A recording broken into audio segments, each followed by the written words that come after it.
Good morning, everyone, and welcome to the webinar. Our topic today is driving cessation and dementia, what you need to know. And as always, these complimentary webinars are brought to you through a collaboration of sponsorship with O'Connor Mortuary, Care Choices, Hospice and Palliative Services, Alzheimer's Orange County, and Caring Companions at Home. My name is Kim, and I'm a gerontologist here at Alzheimer's Orange County, and I'll be your host today.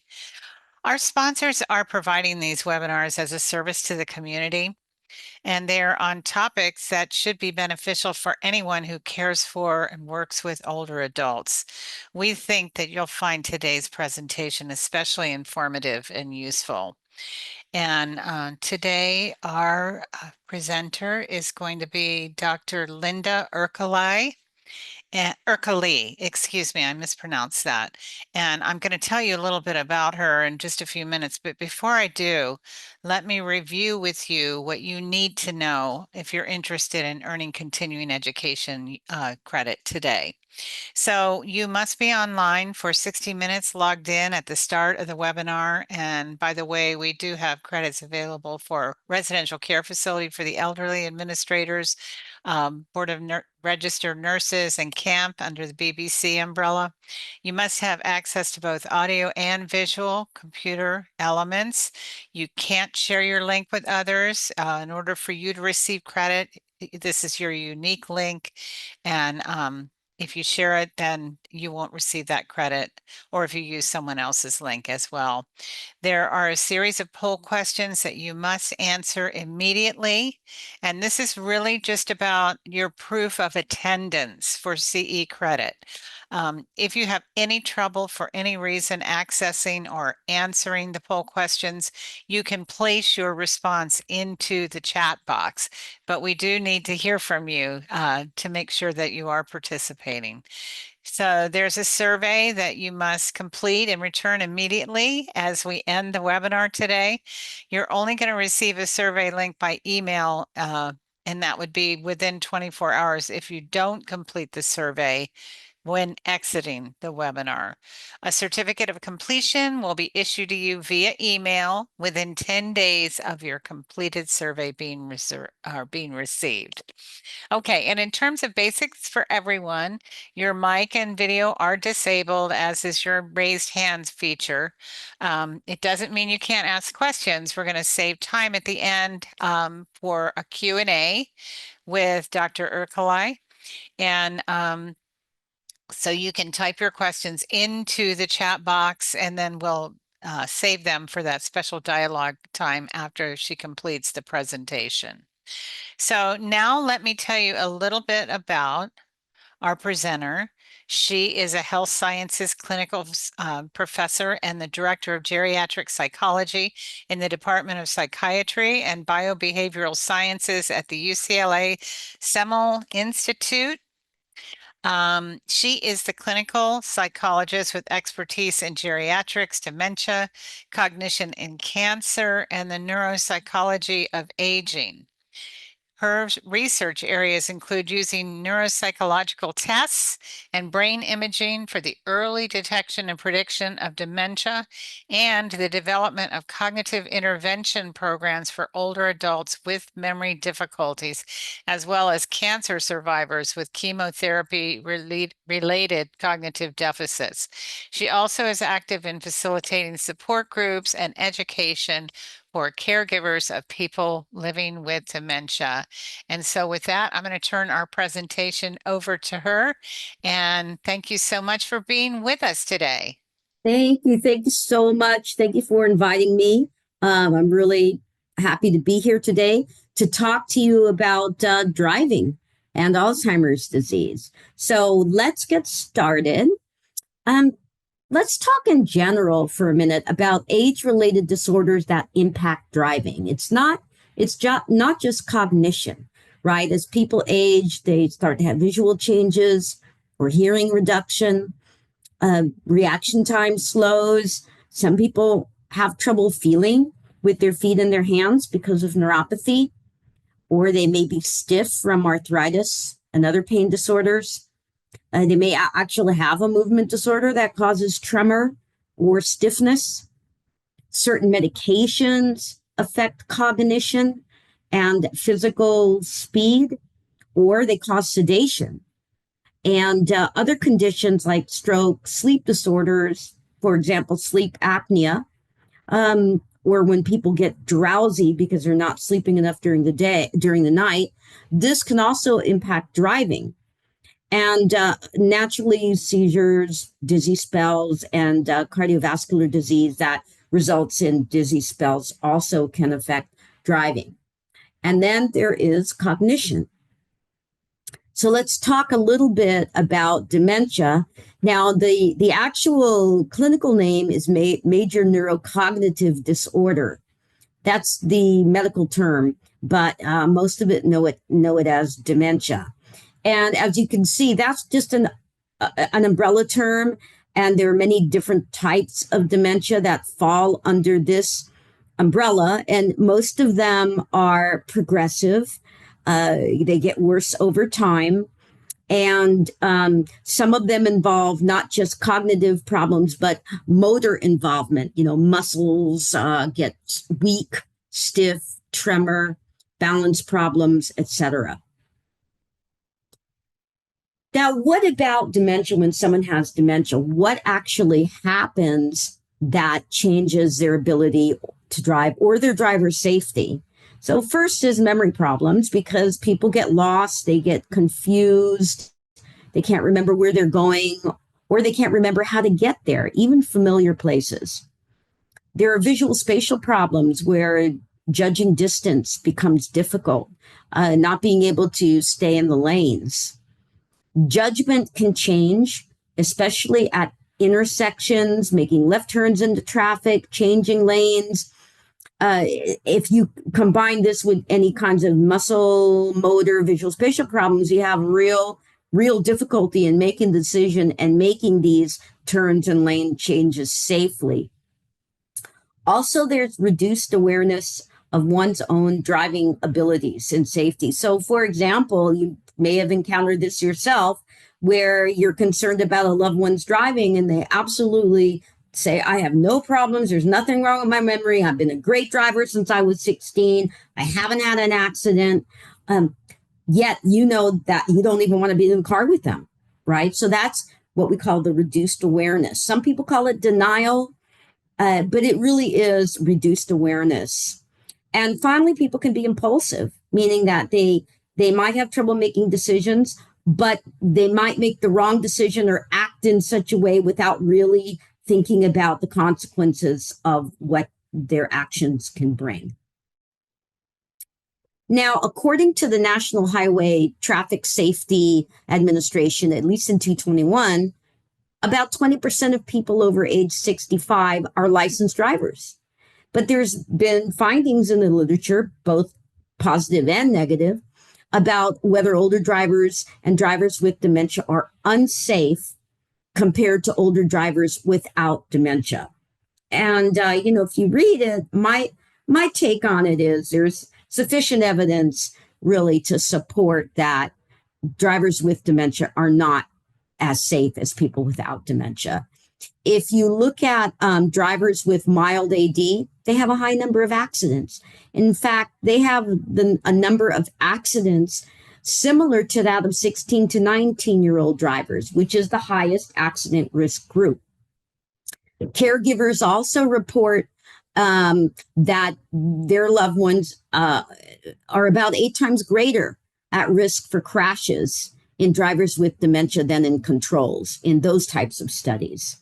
And drivers with dementia have a greater risk of crashes and violations compared to age-matched, meaning people of the same age who don't have dementia. And this is whether it be in simulators, on-road tests, or assessing some component of driving, whether it be by people's caregivers' reports of their driving or crash statistics. So this is a pretty compelling, figure that says across the board, regardless of how you're looking at driving skills, it seems that people with dementia just have a greater risk of crashes and violations than people without. Now, what are the signs of unsafe driving? Let's think about how many of you have seen this on the road or in a loved one or someone that you know. Forgetting how to find a familiar place. So true stories that people, go to the store. They've been going to that same store for 15 years, and one day they end up in a different city, right? Or they end up, blocks and blocks away, not observing traffic signs, just missing them, and making, I would say, slow or wrong decisions in traffic, driving at an inappropriate speed. Now, that could be too slow, it could be too fast, or it could be just not consistent speed. Getting easier to anger and more confused while driving, reliance on, touching the brakes. That's an insecure driver, or maybe a driver who's having trouble judging distance, difficulty controlling the car, right? Making mistakes at crosswalks, either stopping into them, for example, or missing them, confusing the gas and the brake. And this can be extremely deadly when that happens. Coming home from a routine trip later than usual. What do you think?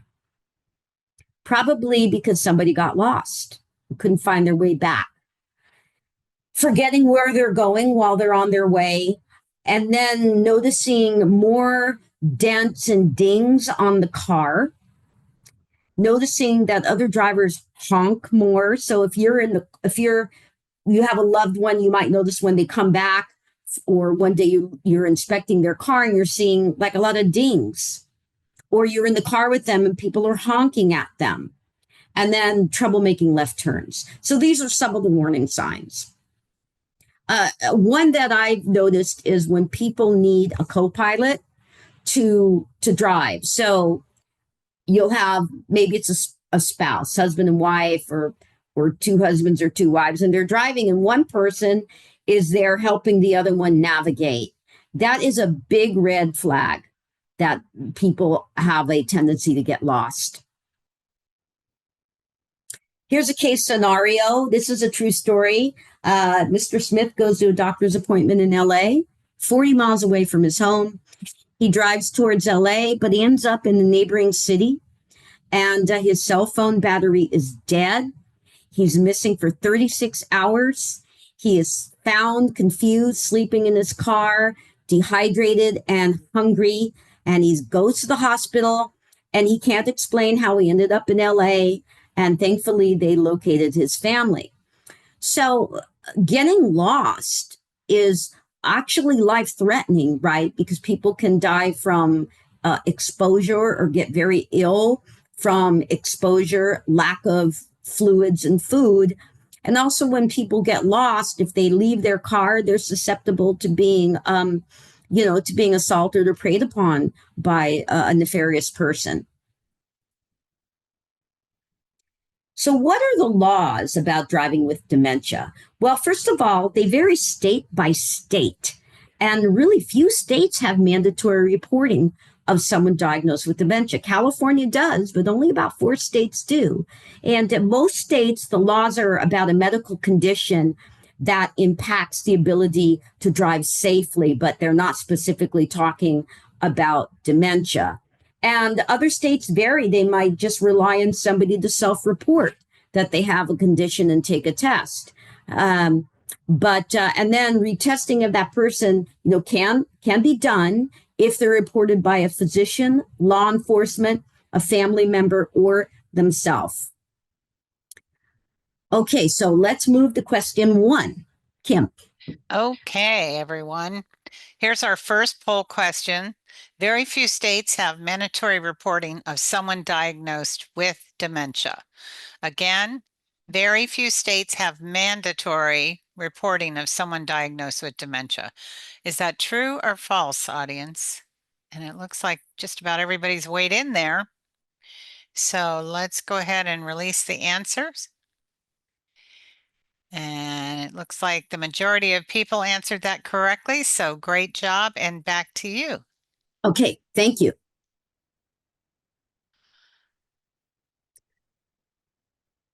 So the answer is true. Very few do, and California is among those states. What about autopsy studies?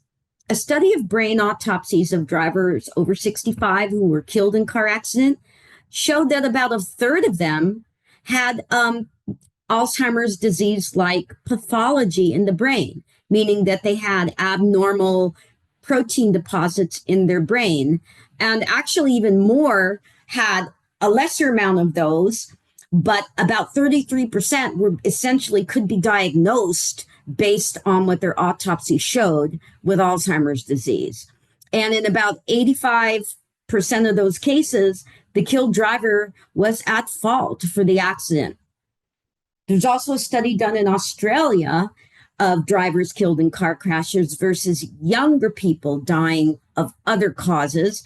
And they found, again, Alzheimer's neuropathology, like neurofibrillary tangles, which is the tau proteins in the brain of people with Alzheimer's.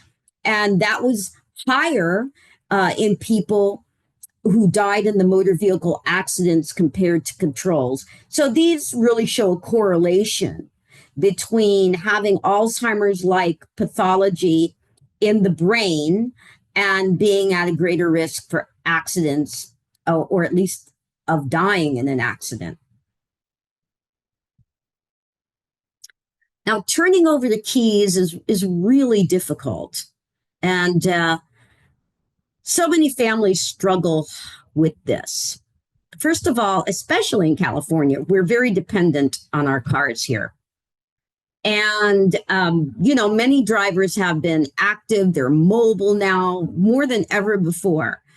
But the transition is difficult because, first of all, as we talked about earlier, individuals just may have a reduced awareness that they're not safe, right? And that they need to stop driving. They don't see it. Also, there's a lot at stake because people lose their independence. Retired drivers might become depressed, withdrawn, and they lose social connections. So it's bad for some people when they lose their license because they lose their ability to connect with other people and have an enriched life. And of course, it can really, it feels like humiliating or a loss of someone's dignity when they have to give up their driving. This is particularly difficult to get somebody with early onset Alzheimer's to turn in the keys. These are people that get Alzheimer's disease when they're younger, like in their late 40s, 50s, and before 65. And these individuals, when you think about it, they lose a role in their family, right? It could be the mom or dad that drives the kids to school or to after school sports. They need the car to work, so they're losing their income. They're actually losing their ability to even hold a job, but they can't even get there. They lose their ability to socialize and get involved in recreational activities. And it's really an increased burden for the unaffected.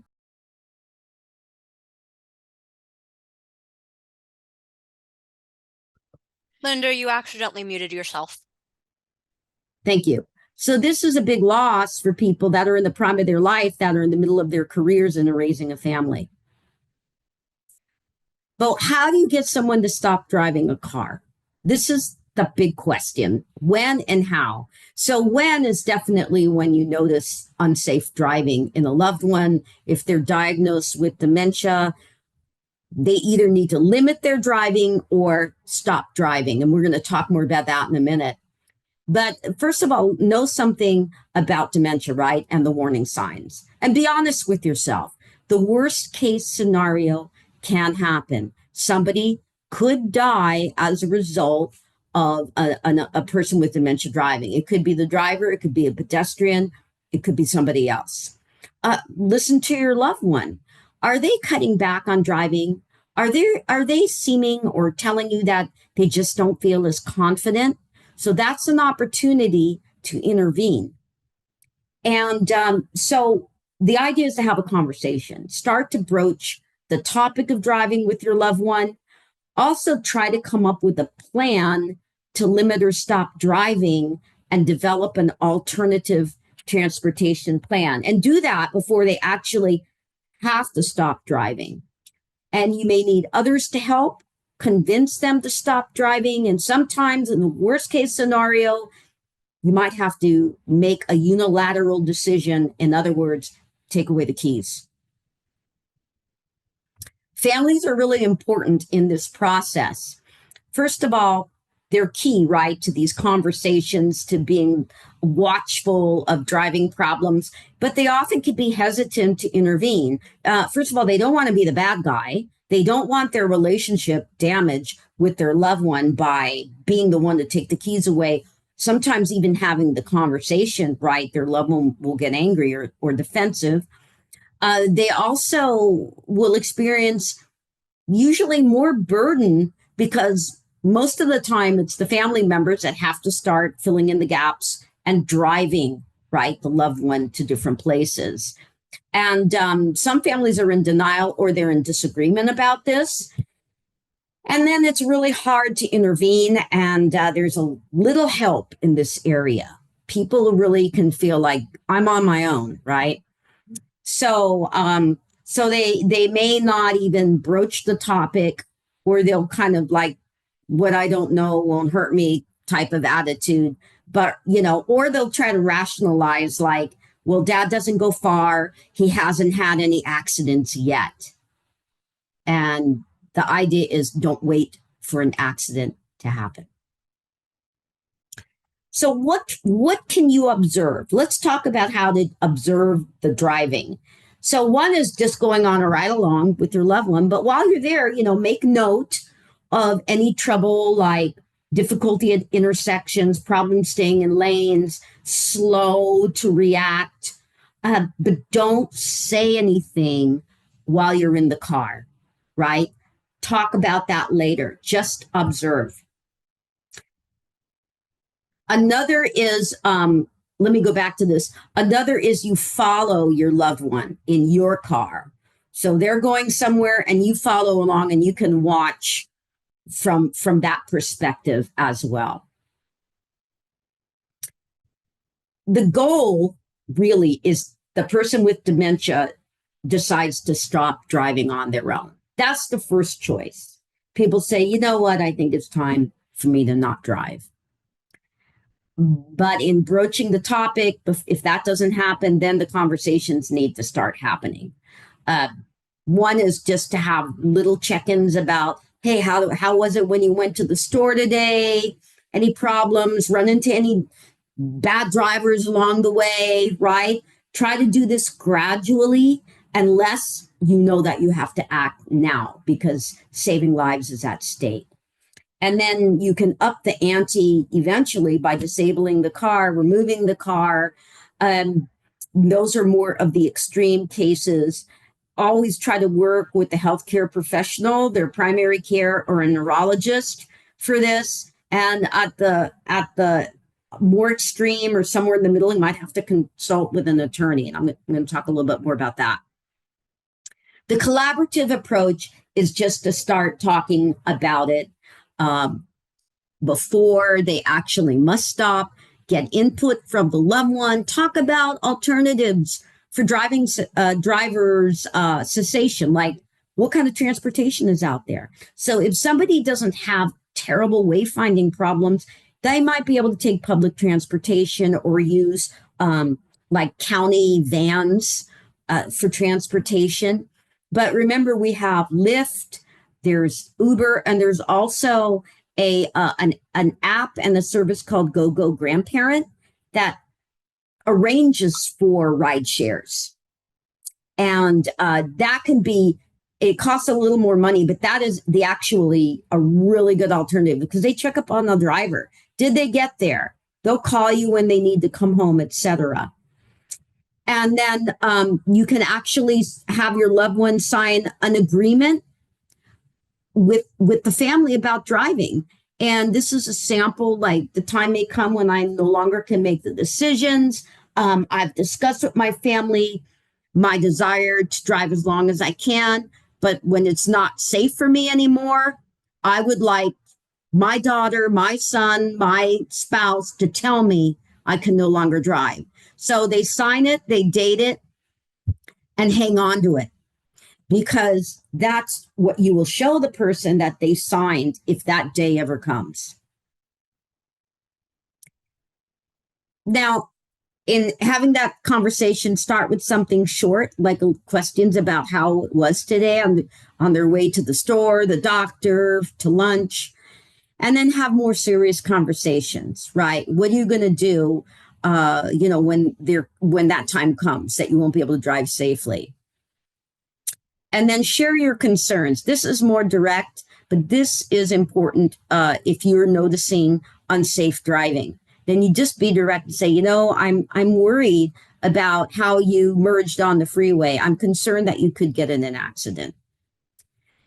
So talk about alternative plans, but always work with the loved one. Reassure them that they'll be able to get around, but also always speak to their dignity, right?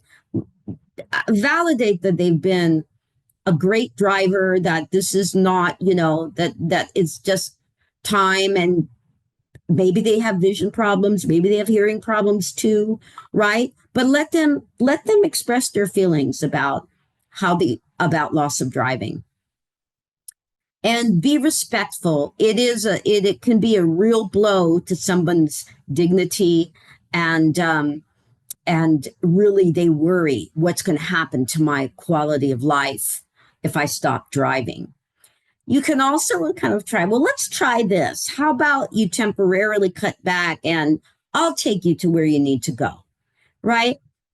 You can have also frank conversations about what would happen if they got into an accident, even if it wasn't their fault. So if they are diagnosed with dementia, you can use that angle, like, look, okay, if you keep driving, even if it's not your fault, but people find out that you're diagnosed with dementia, you could be sued, right? This would affect your assets and security for the future. And this is something that can be very effective, is talking about being sued, loss of assets. So I'm going to try to share a video of Teepa Snow, who is a premier educator about Alzheimer's disease. And I keep going back to this poll. I don't know why. And let me see if I can share a video with you that she made about how to talk to somebody to stop driving. Okay, let me find that video. Sorry, it's taking me a little bit of time here.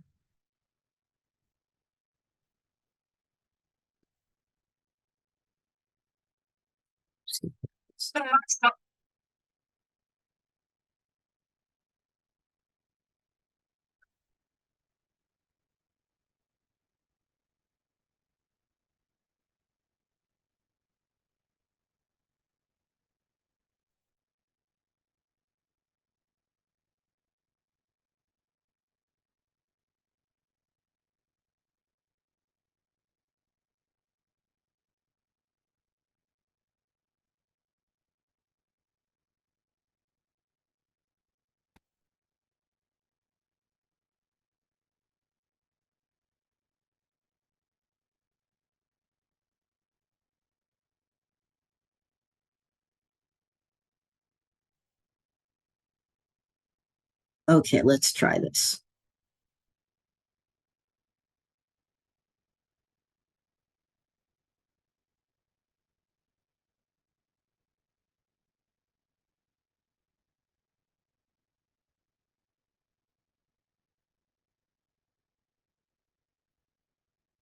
For not driving, there's like a whole session on not driving. One of the most important things to do is say, for instance, Michael. I was going to say, hey, Michael. Hey, it's Teepa. Listen, I'm the person that the family asked me to come and spend a little time talking with you. I hear you guys have been having some words with each other. She wants to take my car away. She wants to take your car away. Yeah, I know. This is not a comfortable thing at all. Now, tell me, you've been driving a long time, huh? Long time. Yeah. Before you were born. I bet you. Now, what kind of car did you have when you first started off? Mercedes. Oh my Lord, did you Brand really? new one. Wow, wow. And I bet you're a careful driver, aren't you? Drive better now than I did when I was 18. Oh my, well, that doesn't surprise me. When you're 18, you I have a lot of experience. Yeah, you do. You do. And I'm going to bet that it's real important to you that people respect you. Absolutely. Yeah, I know you're a judge too. Yeah, that's real important. And it's been hard, people saying that you're not competent, huh? That's right.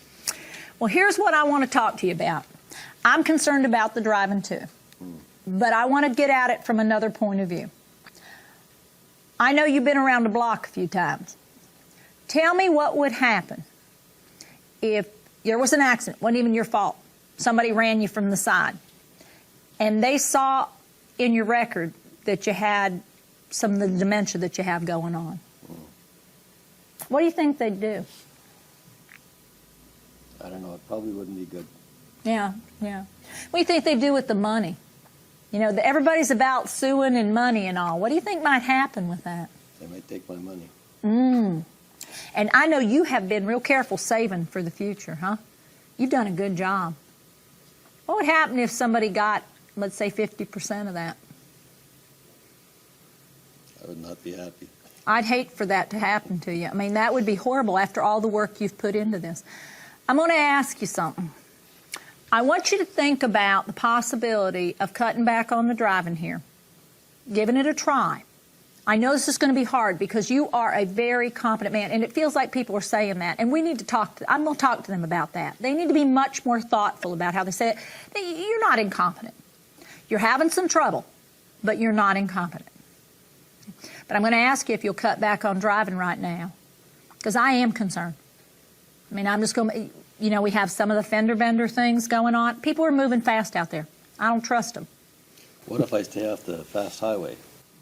That's an option, but I'm not sure it's enough. Because one of the problems that I've noticed that, and I'm just going to tell you what I started noticing, you have a hard time seeing things coming in from the side. And that's as we get older, that gets to be more and more of a challenge. And paying attention to the side, paying attention to the front, looking in the rearview mirror, that speed is just not like it used to be. And these people are out there, and they're looking for an opportunity.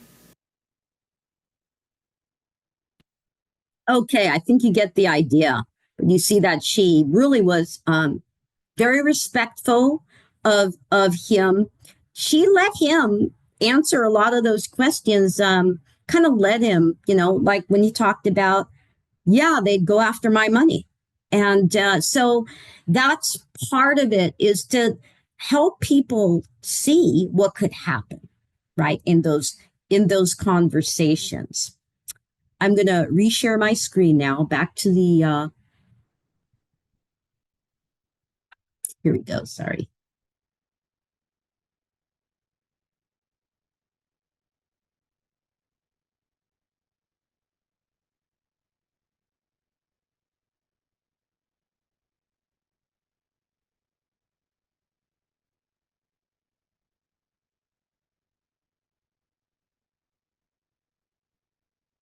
Sorry about that. I'm having trouble finding it on my screen here. Oh, there it is. Never mind. Okay. So that's Tifa Snow, and that is the link that you can access. She's all over the internet, so I highly recommend that you check out some of her trainings. Now, the car transportation plan we talked about, you have Lyft, you have family and friends. You need a network to help. And you can get sometimes community organizations, maybe senior centers, have vans that pick people up. And again, Uber and Lyft are great as long as somebody is capable of getting off at the right stop, etc. Probably the most tragic story that I know of was what happened at the Santa Monica Farmers Market in 2003. And I don't know if people here are familiar with that, but an 86-year-old man was driving his car, and he got confused, and his car went through, including crossing barriers into a crowded farmers market, and he killed 10 people. And people were saying horrible things like, oh, I saw him smiling, he was laughing. That wasn't true. But he did get confused. He did have dementia. And the car traveled, like 1,000 feet up to 60 miles an hour in about 10 seconds. And then even after that, another person died like a number of years, like a couple of years later, again, from complications. He was convicted of vehicular manslaughter. He was sentenced to probation. He had to pay 100,000 in fines and restitution to the victims. And he died a very sad and broken man. So the worst can happen. So what do you do? How do you get somebody to change their mind? So we talked about conversations. You can actually have someone's doctor help, maybe by writing a prescription that says do not drive. You can even really forge your doctor's signature, write a letter from the doctor, so to speak, recommending that they not drive. Also, think about who you can actually enlist for the help. So it could be primary care, neurology, psychiatry, ophthalmology. Okay, let's go to poll question number 2. Okay, let's see what we have here. Doctors often have influence and patients trust their opinion. Is that true or false? Again, doctors often have influence and patients trust their opinion. And I think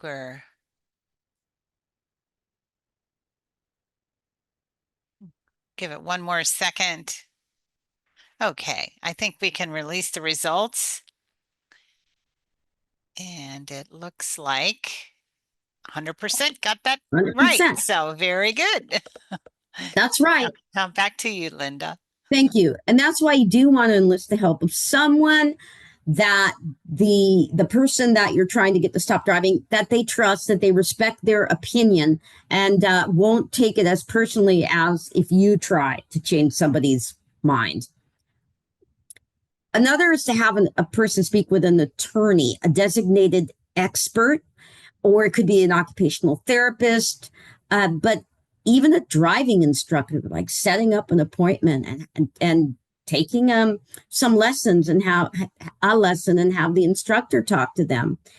But the idea again is to get some backup, right, on this. Now the attorney is going to approach this directly from the area of, consequences, financial consequences. What could happen to somebody's estate if they're sued? Would that affect who the person wants to leave their estate or resources to? And who would be liable in the event that they were seriously injured or even killed another person while driving? So an attorney will not candy coat it, right? They will talk about it, the straight talk in terms of monetary and legal contexts. The other way is really, what do you do when you just have to make sure the person stops driving? So I like how they call this discrete imposed driving cessation. What do they mean by discrete imposed driving? It means that you don't, like, say, I'm taking those keys, you're, no more driving for you, which really it can be a very ugly scenario that happens. This is more on the QT, disabling the car, says it doesn't work.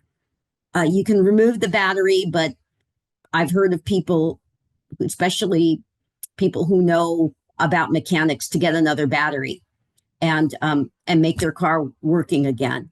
You can also install an inline battery kill switch. So it basically, the starter cannot connect with the battery. And these are really inexpensive, like $10 to $25 on Amazon. Some of them are even remote. You can disable your car remotely. So these are anti-theft devices, but they can be used to disable someone's car. And you tell them, oh, look, your car is not working. Sometimes people have the car removed from the premises. It goes into the shop and it never comes out. And sometimes the car is disabled, but you can leave the car at home and the person can still sit in the car and have their car around them. And some people feel very reassured by that. So it just really depends on the response and how that person reacts to this. But sometimes people have no choice. Well, their choice is dangerous driving or no driving. And so these discrete forms usually avert arguments and anger outbursts. So here's the kill. This is one version of the kill switch. It's just something very small. You could put a club on your steering wheel, but that's pretty obvious. I think that would, again, that might start an argument. But in an emergency, if that's what you have to do, that's what you have to do. Some people do get intense emotional reactions, so don't escalate the situation. Just try to remember to remain calm and talk about, their emotions. Like, I'm sorry, let's see if we can find an alternative for you. I know this is upsetting. But again, don't escalate a situation. Really, let's talk briefly about mandatory reporting. Who is the mandatory reporter in the state of California? It's physicians and surgeons. So we're one of those 4 states that have clinician reporting mandates. The rest really don't, or they have some version of it, or a version of reporting a health condition. There was an interesting study done with over 200 and nearly 250,000 Medicare primary care physicians. And what they found out was that in states with DMV policies for mandatory reporting, that dementia may be diagnosed less or delayed or missed. And I call that nobody wants to be a bad guy effect. Or sometimes people, maybe don't have good training and don't really realize when somebody meets criteria for dementia and how dangerous it is to drive with dementia. So in California,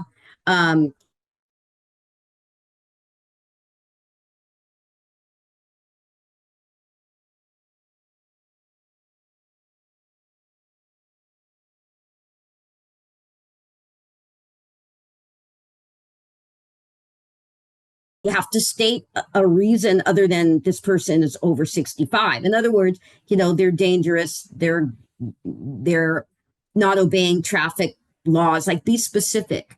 And but don't assume that it's going to be confidential. The state of California says we do not want to reveal your ID, and we make all possible effort to not reveal it, which means that it could get revealed by accident or in certain circumstances. In what happens is the doctor in California, physicians make this report. They make it to the health department, not to the DMV, because the DMV is, if they make it to the DMV, it's considered a HIPAA violation. It's a breach of confidentiality. So they report it just like a disease that is a loss of consciousness related disease, epilepsy, stroke, and dementia, for example, heart attack. And then the DMV will get notified by the health department. They'll do some research gather more records from the doctor, and then they'll send a letter to the driver. They'll want an in-person interview. They're going to get a test of knowledge. They might get a supplemental evaluation as well. And they'll get a vision test. They may get all of those. Poll question number 3. Sorry, this is a little mistake. Number 3. Okay, let's take a look. In California, physicians are required by law to report drivers with dementia to the DMV. Is that true or false? In California, physicians are required by law to report drivers with dementia to the DMV. Okay, looks like we're a little unsure of this one.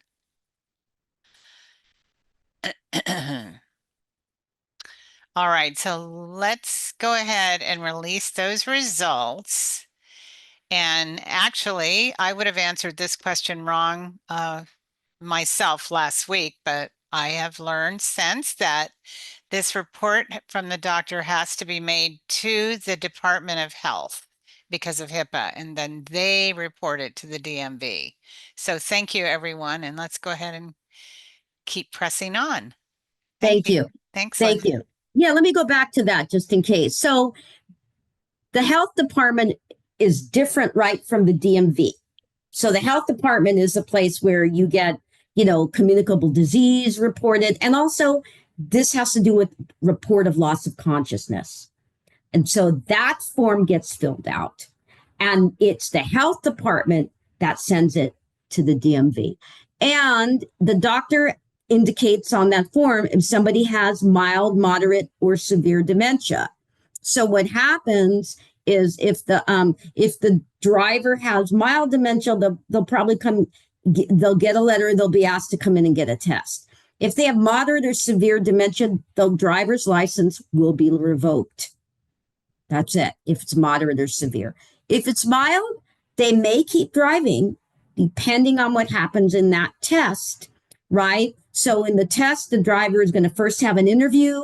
They're going to answer some health questions, give reasons why they need to continue driving. They're going to ask questions them about their driving record and how much help they need with daily activities. Then they're going to get a rules of the road test. And this test is not the same test as your typical DMV driver's license test. It really is used to not only test knowledge, but read between the lines on whether somebody has judgment, okay, and about driving. And then they may, if they pass those, and they also have to pass a vision test and have, ample vision, at least in one eye, to drive. And then they may take a supplemental driving test. And again, depending on all those results, somebody's privileges could be suspended. They could be limited. So, for example, no night driving, no freeway driving, or they could be revoked. And the driver can appeal. And at that point in the appeal, they have to really defend why they're not an unsafe driver or why they're still a safe driver despite their diagnosis. Okay, so in this case, somebody gets their license revoked, but the DMV doesn't police people. So some people continue to drive even with a revoked license. So that's when families often have to take action.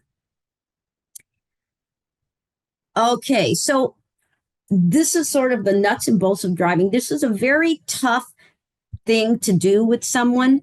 It's not something that necessarily is going to happen overnight. Most of the time, it doesn't have to happen overnight. It can be a process to stop driving, but try to negotiate with your loved one at first. Start talking about this just as a future plan, for example. But there are cases where somebody has to stop. I can tell you that it's tough. I had to, first of all, if you look at the technicalities, I'm not a mandated reporter as a psychologist, but if somebody had a diagnosis of dementia, I let the doctor know about it. And in my report, I would make notes. This person should be reported, so that I would sort of cover my, legal self about that. And also let the family know, like, you need to stop driving. I have to say I did make a report a number of times myself to the health department, even though I'm not mandated, but physicians are protected when they make those reports. They can't be sued or found criminally liable for a breach of confidentiality when they make that report. Okay, they are mandated to make it. So the resources then include your doctor, Alzheimer's Association of Orange County, the other, National Alzheimer's Association. You can go to the websites of the Department of Health and Department of Motor Vehicles and read up on this. I believe ARP is another one, and they have driver safety courses. You can get road tests and simulator tests. And also, the Hartford Insurance Company has a really good brochure called At the Crossroads about how to work with a loved one when they need to stop driving. And let's open it up. We have 10 minutes left for Q&A. Thank you so much for listening. Okay.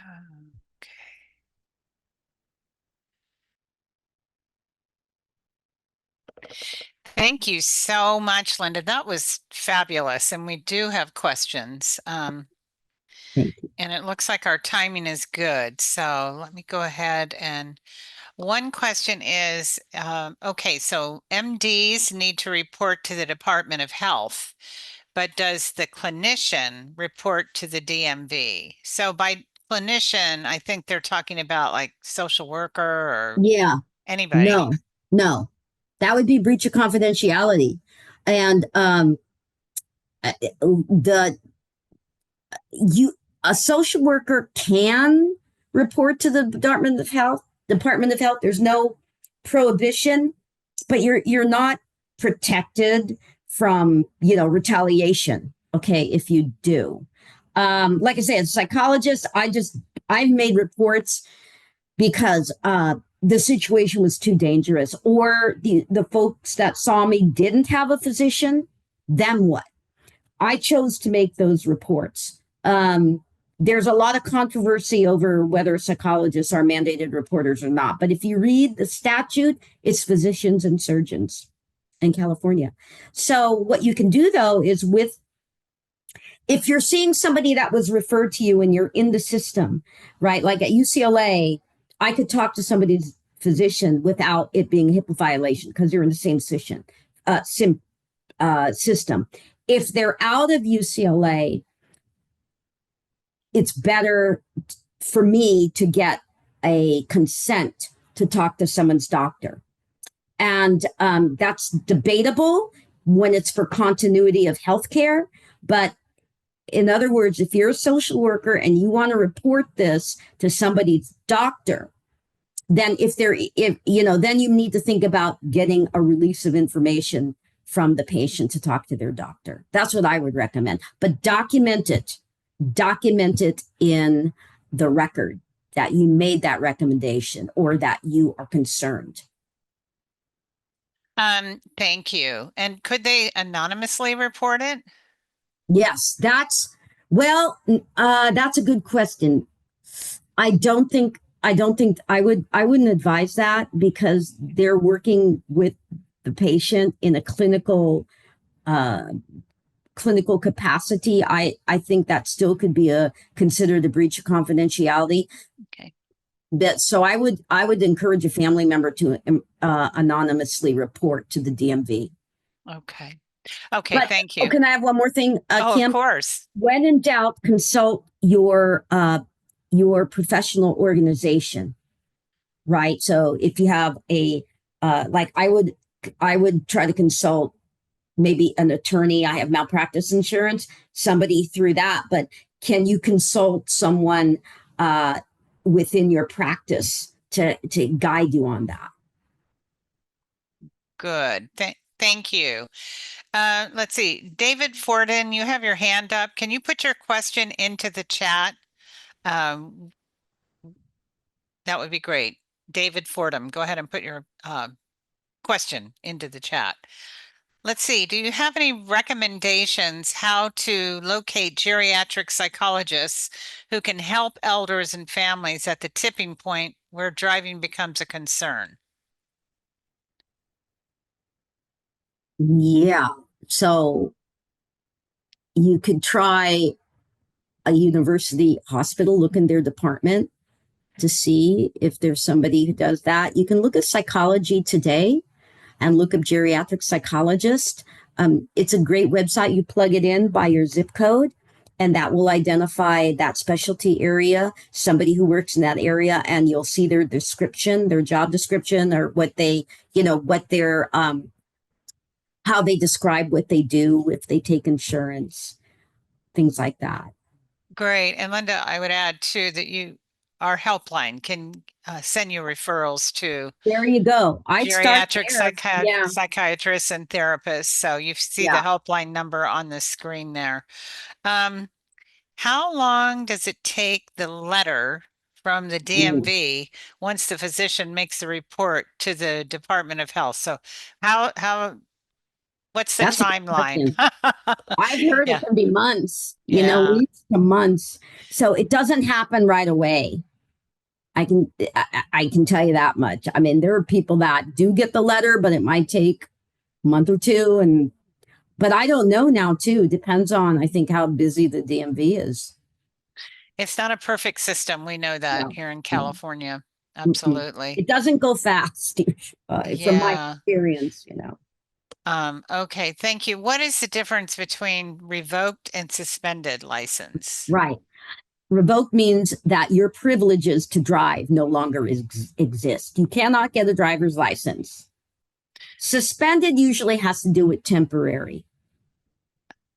Okay. So it's not, it's not forever, but I think a decision at some point would be made about whether somebody gets their license back or they do not, or whether there are limitations put on their driving. Okay. But revoke means no more license. And you were also saying that like a revoked license is associated with someone who's more moderately or later stage in Yeah. terms of Or if their you're, impairment. yes, or if you're mild, but you don't pass those tests, Okay. right? You can Then they just also, take it away right away. well, I don't know how long it takes, but they'll receive a letter about that as well. Yeah, they'll receive a decision, right? They'll receive a decision from the Yeah. DMV once they have all these tests.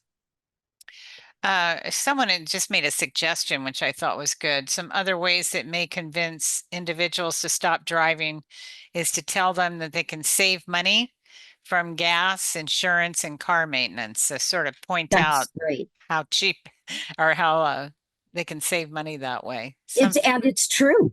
Yeah. You can get around with Lyft and Uber for less if you don't do, a lot of long distance driving. Are persons living with dementia covered by auto insurance? And you did talk about this a little bit, so let's reiterate that point. Not as a driver, right? Not as a driver. I mean, as a passenger in the car, yeah, yes, like anybody would be, but not as a driver. That's a very good question. Yeah. Because you have to have an active driver's license, right? You can't drive without a license. So if your license is revoked, you are no longer allowed to drive. Nobody's going to insure somebody. Okay, let's see what else. At what stage of dementia is it typically recommended that someone stop driving? That's a great question. I don't think that, well, the DMV for sure, moderate to severe. But as a loved one, if they get diagnosed with dementia in California, they should be reported, and then you let the DMV decide. Well, too, But we have also, people with MCI, so they don't get yeah, reported. they don't get reported, but that doesn't mean they're safe. So Correct. look at those warning signs of driving. Look at the warning signs of driving. Here, the litmus test is: would you allow your children or grandchildren to be in the car with somebody who, to be in the car with that person? That's like a litmus test. If you don't want your kids to be in the car with that person, then why are they driving? I did have a caregiver tell me I can't have my husband's license taken away. He takes our grandkids to school and I don't drive. Okay, Seriously. unbelievable. That's Unbelievable. scary. That's scary. Right. Okay, let's see. What strategies work best when someone with dementia denies that there's a problem or that they become angry? And you did talk about this a little bit, so maybe just fine Um, tune it. yeah. What do you do? Well, definitely try not to get into an argument. Maybe try to do a teeth of snow type of, approach, or think of plan B, like talk to the doctor, think about having a friend talk to them, um, someone that they trust and respect. And, but at some point, some people do deal with the anger. They do. Don't have much of a choice. But I would say try to look for, plan the alternatives that we talked about, um, to see if any of those work better. Okay. And then I do have a couple more questions, but I'm also taking a look at our timing and I just want to make a few remarks. Yeah. And hopefully people can stay over for a few minutes because we've got some interesting questions. But before we go on with that, I just want to remind people of a couple things. One is the importance of being aware of implicit biases, same thing as unconscious stereotypes as we're caring for others. A best practice is a person-centered approach where we view each person that we care for as an individual with unique needs and preferences, and we treat them with dignity and respect. And that's so important in these conversations that we're having with them about driving. So we know that if we always listen carefully and respectfully so that we can understand their perspectives, their values, and their perceptions, we can build trust and provide the highest quality of care. Um, I also want to take just a second to thank our wonderful sponsors again. That would be O'Connor Mortuary, Care Choices, Hospice and Palliative Services, Caring Companions at Home, and Alzheimer's Orange County. And I want everyone to take note of our webinar next month, the title of which is Understanding Delirium, Depression, and Dementia. And our speaker is our own Lauren Weiss, who is the Director of Educational Services at ALS OC. So we're looking forward to Lauren's webinar. And okay, let's get back to those questions. Um, David, David had his hand up and then he put it in the chat. So let me find that.